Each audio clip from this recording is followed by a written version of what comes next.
It's a vast improvement over what it was. It's still a little bit grungy and a few little spots on the fabric. But we're just going to leave it that way. Don't want to overclean it or damage the fabric.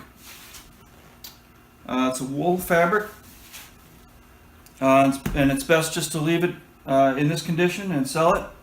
And if somebody wants to reupholster it or go further, I'm going to leave it that way. And the first step was to use the brush attachment.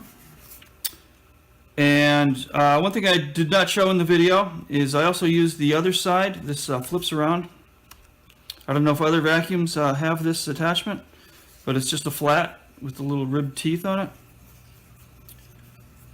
And I also went over the fabric with that, and it got down and really gave a real good suction to pull a lot of dirt from inside the fabric out.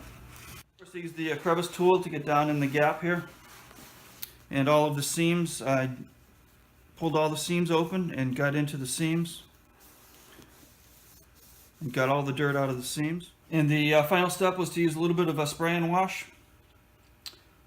Just a very light mist. I didn't want to use any kind of detergents or shampoos. I didn't want to get the fabric too wet since it's a wool. Just being very, very careful. I rubbed it with the damp towel and went over it a couple of times.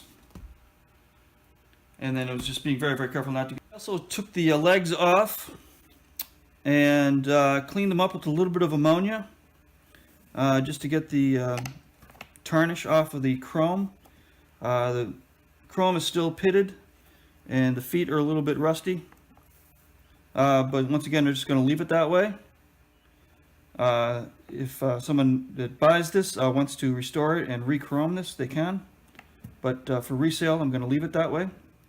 One of the feet actually came loose. I was very lucky not to lose it when I was carrying it around. But I was able to reattach it. It fits on with little springs that spring out and catch on the inside of the leg. And I was able just to pry the little springs open and just put the foot back on, and it was good and solid.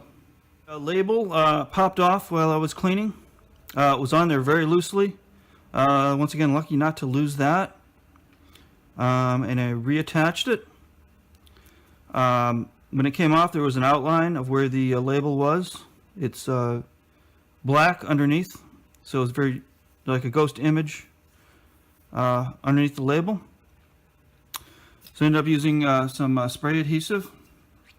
Masked off the outline of the label where it was. Then sprayed some adhesive on here and on the label. Waited about a minute and then attached the label, and it's on there permanently. And there's also some other labels that are on the legs. Once again, I'm going to leave those. Not going to disturb those.